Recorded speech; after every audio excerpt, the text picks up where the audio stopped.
Hello tout le monde, on se retrouve pour découvrir les nouveautés de Framer et qui ont été donc présentées dans le Framer Fall Event. Honnêtement, il y a eu pas mal de choses annoncées qui sont très cool. Alors, il n'y a pas eu de grosses annonces parce qu'on savait déjà que les plugins allaient arriver, tout ça. Mais en tout cas, on va regarder en détail ce qui s'est passé et je vous promets qu'il y a des belles surprises. Premièrement, comme on peut le voir du coup juste ici, ils sont revenus sur justement l'annonce des plugins, qu'il y a eu pas mal de choses qui ont été faites ces derniers temps.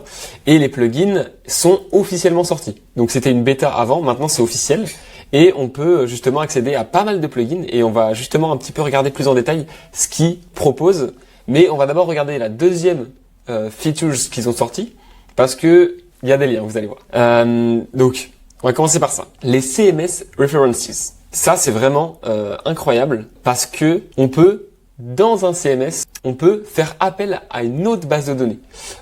Pour vous montrer un petit exemple, alors je sais pas s'ils le mettent dans la vidéo, ça évitera de faire un truc, mais voilà. Ici, ils créent une librairie dans laquelle ils viennent mettre ici justement une référence, et cette référence-là, ça nous permet de choisir différents champs. Et plus concrètement, ce qui se passe, c'est que typiquement dans un blog, ça nous arrive assez fréquemment, donc si on va voir pour le mien, d'avoir une catégorie. Donc ici, j'ai une catégorie qui s'appelle développement web où je peux choisir d'autres choses. Sauf que, à l'heure actuelle, c'est pas vraiment pratique parce que pour les modifier à la volée, c'est un peu une galère. Et si on choisit développement web et qu'on veut, par exemple, afficher quelque chose d'autre qui est lié uniquement quand on choisit la catégorie développement web, c'est pas possible. Alors qu'à l'heure actuelle, on peut donc venir faire un champ. Voilà. Je peux ici créer une référence. Par exemple, à un projet, et donc on va venir le choisir, et automatiquement, si là-dedans je viens choisir la nouvelle référence, donc le projet, en fonction de ce que je choisis, je peux après venir chercher des champs de ce projet-là.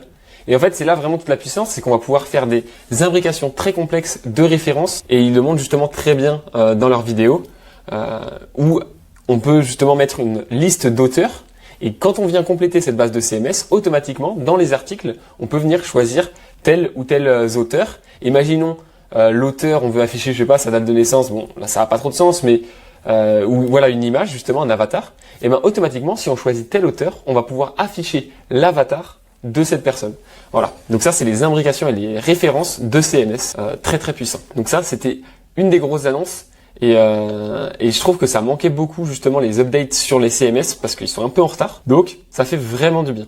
Autre chose dont on va peu parler, parce que c'est pas vraiment une feature, c'est juste qu'ils vont sortir des gros prix pour justement le Site of the Year, mais il faut vraiment, enfin là il va y avoir vraiment beaucoup de concurrence, mais il y a $100,000, que je suis américain, à gagner.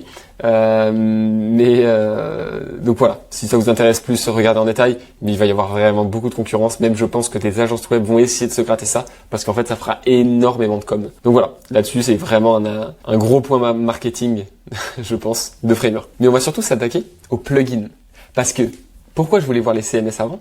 C'est qu'il y a des plugins qui sont liés à des CMS. Et on va en faire un petit peu le tour. Il y a honnêtement plein de choses, donc ça c'est mon site web perso. Et dans les plugins, déjà, il y a des plugins un petit peu stylés, un petit peu en termes de design, où on va pouvoir venir, à partir d'une image ou d'une vidéo, vous voyez, créer quelque chose en ASCII. Donc ça c'est vraiment une DA assez stylée. Mais imaginons, alors je vais ici en direct, normalement je peux choisir une image, donc ici en faisant upload, imaginons je prends ma tête, voilà, et ben je peux ajouter ma tête, alors oui, en l'occurrence là ça n'a pas trop d'intérêt, mais vous voyez, c'est un plugin qui pour créer sa tête en ASCII, sachant que ça marche avec des vidéos. Donc ça peut être un effet de style assez intéressant, qui peut être vraiment rigolo, et qui fait vraiment tech, donc voilà, c'est assez intéressant. Et sachant qu'il y a énormément de choses paramétrables, vous voyez la taille, on peut vraiment faire des choses bien plus avancées, ou même il y a des caractères écrits avec des caractères, vous voyez ici, c'est assez impressionnant. Donc voilà, plein de choses à regarder.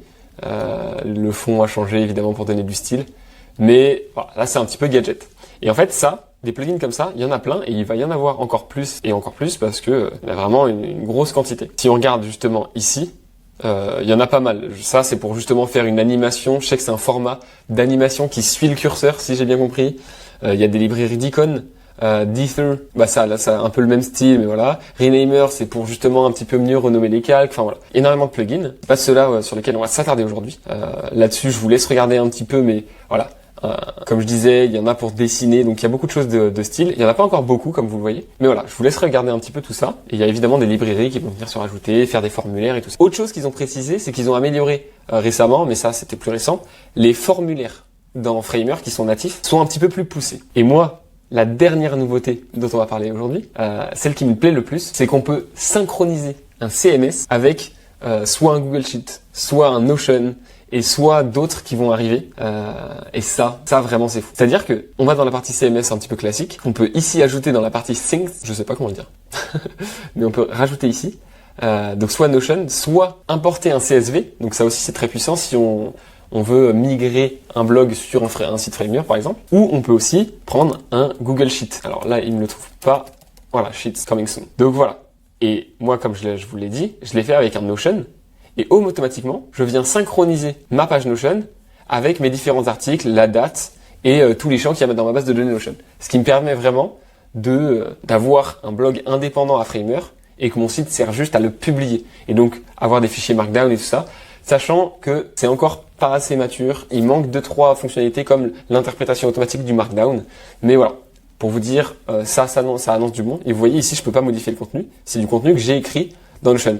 Et là, ça c'est une issue que j'ai report justement, où le code est encore mal interprété, mais c'est des améliorations qui vont venir sans aucun doute. Donc voilà pour les grosses nouveautés de Framer. Les plugins, je vous invite à les regarder, ça va permettre de débloquer pas mal de choses.